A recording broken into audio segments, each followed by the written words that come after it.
it up. Ooh, Like, look, to circle back, when was the first time that somebody, air quotes, significant came to the good life and y'all can remember? So I was well, it's a lot of them. I can't say who was first, but I who remember got booed off the fucking stage? Fat Joe. there? I was trying to lead into that one, but What year? 92. No, 93. Exactly 93. Because I remember, because here's a part of the story that people never tell. And I always wanted to tell this story because they leave it out. Even in the movie, they left it out because, they don't quite know. They just know that happened like that. Now, so suspect was talking about, my name, how I get the name, this, that, Rifleman. Now, LA cool. Rifleman. Now, that was the first time, well, something happened where my boy fishing and we was going to battle some dudes in Pasadena. We stopped at the gas station. We was like 3-4 cars deep. My boy Fish, he got out the car. He's talking, he's joking. They laughing and looking at me and laughing. And so I'm like, what the fuck is so funny? And they was like, oh, we was just roasting you in the van. I was like, okay, well, what the fuck you say? You feel me? They was like, oh, we was calling you Rifleman. Cause you look like the fool on that TV show, the white boy, you got the dimple in your chin. And then I was like, yeah, I was like that. I was like, okay. right. But I didn't heard a lot of this. I'm Dudley Do Right. I didn't been everybody. I didn't been Kirk Douglas. So by this time, it was just like cute. It's ran you into feel the me? ground Yeah, like it was blue like check, that's all you got. Anyway, but so what happened was, all right, we get gas. I get back in the car and I just start. Okay, let me just say this. In the riots, I got this gun that I still got today. 30-06. 30-06. I still got to this day. So it was a multiple layer of how I got the name. So he said that you look like the guy, giggle. I done whipped out on a couple people down to get like, whatever. All right, so I was just in my mind, I said, damn. I said, Rifleman. I said, that shit sound kind of dope. And they used to play this one beat that actually was supposed to go to my boy sitting in the corner and his partner, St. Mark. They didn't like it. It wasn't their style. But they would play it all the time. And then so I asked Fish, I said, can I have the beat? Now he gave me the beat. You talking about the Rifleman freestyle? The Rifleman song. I'm a man, for the backpack claim with a gat and a strap in my hand. Cause I don't punk when I pop in the trunk, leave bloody chunk of a sass that man, but a dash for the cash fast. Might blast on your ass fast. Go for your gun. Anyway, so that song. Now, I did that for the first time that night when Fat Joe got booed. When I'm getting off the stage and everybody going crazy, screaming, oh, like you just went crazy. There's videos out to this. And there's a whole DVD on it, but So, they left it. look, Mind you, Fat Joe was signed at this time. He's You already signed. had Flo Joe out. He's already. we gotta go, Joe. Yeah. Yeah. So look, as I'm getting off the stage, he's getting on it. He dapped me up. Oh, that was dope, man. Good stuff, man. Way to go. Dun. I was like, yeah, kill it. Boom. He gets on stage. And then the monumental please pass the mic happens to him. pass Now the see, mic. but what happened, how I analyzed it was this.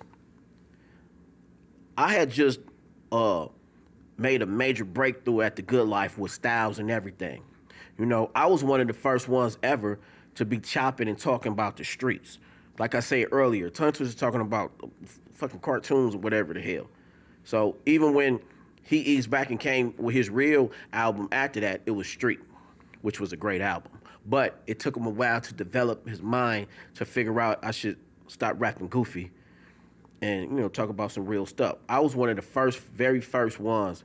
And I will also give it up to my two guys that rest in peace now from 1st Brigade, also members of Freestyle Fellowship, Bombay, and Ganja K. Period. Point Legends. blank. Legends. So, they would, they were more militant, Don't you feel like around that same time, like up in the base, Spice One was kind of doing? It's a little later, but he was doing what we would call, because there's an evolution to chopping. Now, back in the day, I heard that when they was doing it, it was cold crush. Then they would say you flipping the tongue. Then they would say tongue twister. So that's why he got the name, because that was actually a name of a style.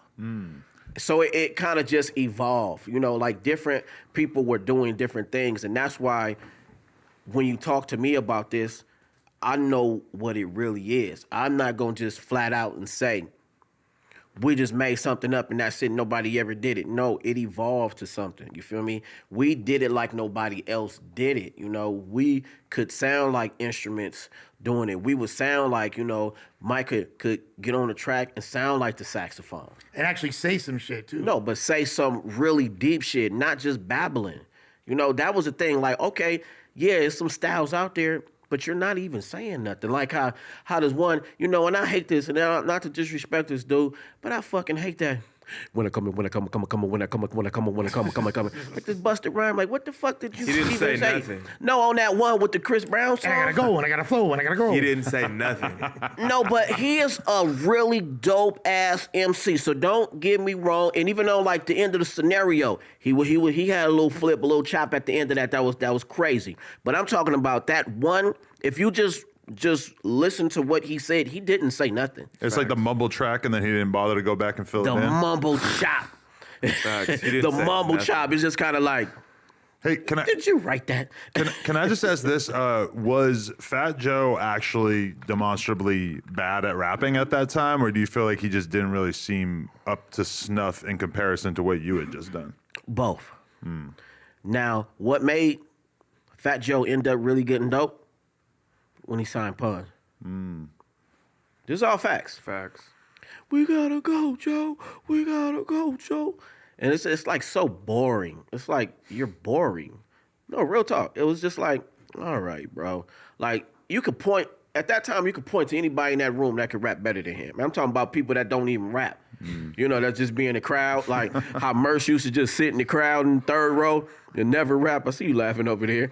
But I'm just saying it's so historical where, how a lot of these things evolve. Like, like the homie Merce.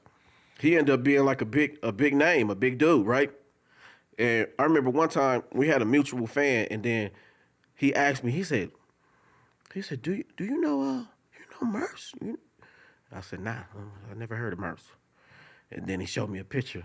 I said, oh, the little kid with the whopped afro that's sitting third row at the Good Life. Oh, I remember Merce. Yeah, I Was know. he from out here though? No, Yeah. he's from out Oh, here. I never even knew that. Yeah. Merce from out here. It's from Mid-City. Yeah, Merce from out here Interesting. for sure. Hey, You feel me? and so how did Fat Joe go off the stage? Was it like a very humiliating moment? or- Yes, he started. He said, "I sense a lot of jealousy and envy in the crowd. I'm Jealous just ones still gonna- envy. Yeah, I'm just gonna get off the stage and get y'all shit together, man. This sort of thing. So it was humbling, And I remember even years later, somebody asking him about it in the magazine. He was still hot.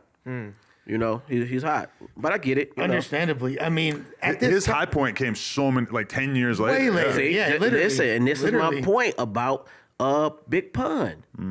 When Big Pun got with him, he had to step up game like a lot. And I ain't gonna say that Pun wrote nothing, don't know. Pun was crazy with the No, Pun is an incredibly insane MC. Crazy.